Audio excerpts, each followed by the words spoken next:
Hi, welcome to the third edition of the PEP Talks, our podcast about all the great things that are happening here in the Consolidated School District of New Britain. I'm Tony Gasper, I'm the Superintendent of Schools. I'm joined today by Lizzie Crespan. Lizzie's a social worker at the New Britain Transitional Center, and she was nominated for one of my challenge coins. Lizzie, thanks for being here today. Of course, happy to be here. Can you tell us more about your work as a social worker at the Transition Center? Sure. Where to begin? So I've been working at TC for 4 years now. This is my fourth school year. I actually started out in the district as a family school liaison. After grad school, I knew I wanted to be in New Britain. So despite other job offerings for social work, I took the FSL position because I knew that was my foot in the door. And I worked with Smalley and Chamberlain. And after a month of working, Mark Spalding called me. He's like, hey, there's a social work position. So I didn't expect it to happen so quickly, but it did. So in my role, I wear many different hats. I do direct and indirect service with the kids. We service special ed kids in grades K through 12. So we get the best of both worlds. I'm doing ongoing collaboration with our teachers, staff, outside providers, the family, the students, just to make sure that we're meeting all of our students' unique needs. I also do resource coordination. I sit on all of the vital support teams at the school, collaborate with Principal Swaby often to make sure we're meeting all of the school's needs. I'm also the restorative guru, so I have a background in restorative justice. So I do a lot of their restorative conversations and mediations. But perhaps probably my favorite role is being able to provide direct services to the kids and offering a safe space for them to be able to vent and just talk about anything that they want to. So not everybody really understands a lot about the Transition Center. And tell us briefly, what is the school all about? What's its mission? So we are a small school making a big difference. Like I mentioned, we do service kids in grades K through 12. All of our students are special ed, and we're just working to make sure that we're meeting them where they're at and providing them with all the services to meet their unique, not just learning, but behavioral needs. Thanks. And while we're at it, not everybody understands the role of an FSL. So tell us a little bit about what the role of an FSL is. So it's funny that you asked that because actually in Hartford, my role was very similar. I was working for a program called Compass Youth Collaborative, and I was a community service provider in the schools. So we really do serve as a partner within the school, kind of doing social work roles. So working with families to provide them with the resources that they're needed. If there were any students that had attendance concerns, we're trying to close that gap and discover what barriers are preventing them from coming to school, making sure that the families feel welcomed, and just kind of collaborating with the principal and meeting their needs as well, and whatever the school needs, just making sure that they have those services. Great, thanks. You mentioned Principal Donna Swaby a moment ago. She was the one who nominated you to receive one of the Superintendent Challenge coins, and it was really for a really nice project you did to support some families over the holidays. Tell us a little bit about that. Sure. So the holidays in general tend to be a stressful time. So if we can alleviate some stress from our families, especially serving a holiday dinner. So every year I collaborate with the Community Services Department, Mallory Dupre, Omar McDew, and they really do a lot of the work. So we identify some families in need, and then we go out to New Britain High School we choose a Saturday in November, and our families meet there. They pick up the dinner. And then if families can't come either for transportation purposes, if they're working, then we have a plethora of volunteers who will go out and deliver the meals. This year I actually got to bring my son with me. He was 4 months old at the time. He's 7 months now. His dad and I are both social workers, so this will be the first of many community service projects that he'll be involved in. That's wonderful. Yeah. Really We're nice. all about giving back to the community. Yeah, and I'm sure the recipients really appreciated it.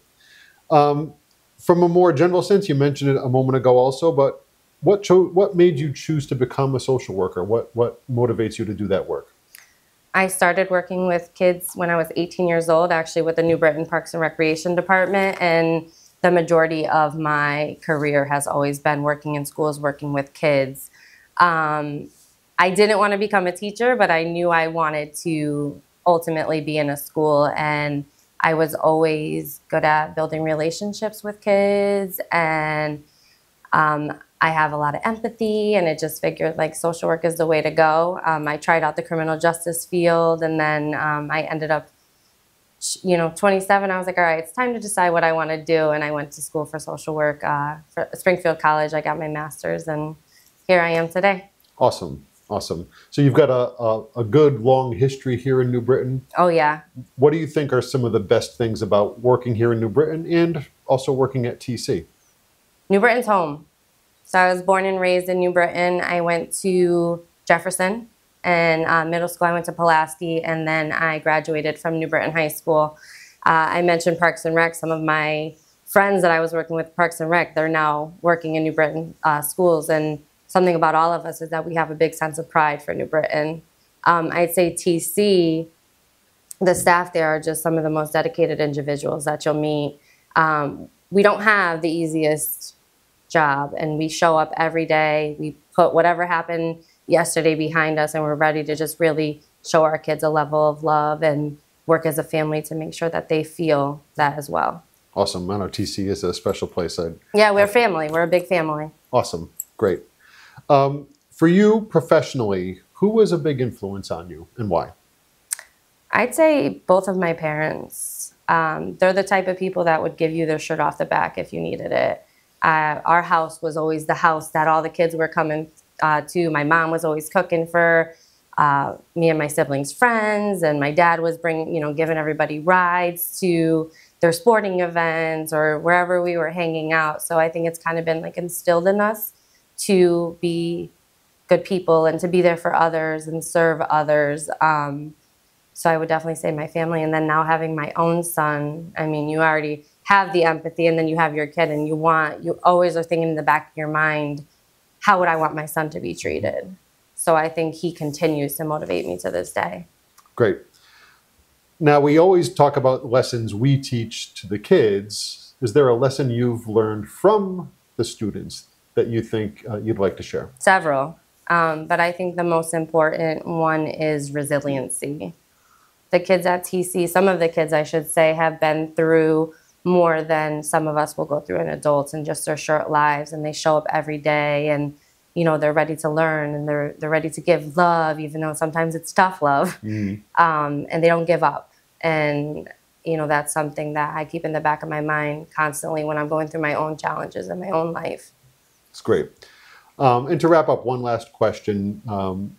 Something that's a big focus for us. One of the reasons we do this podcast, one of the reasons we do some of the social media campaigns that we do is really to try to change some of the reputation that New Britain has out there. So what's like a hidden gem that if you're not from New Britain, you wouldn't know about it? What's a point of pride for you, either about the school district or the city, that you think more people should know about that's really kind of true to the characteristic of New Britain?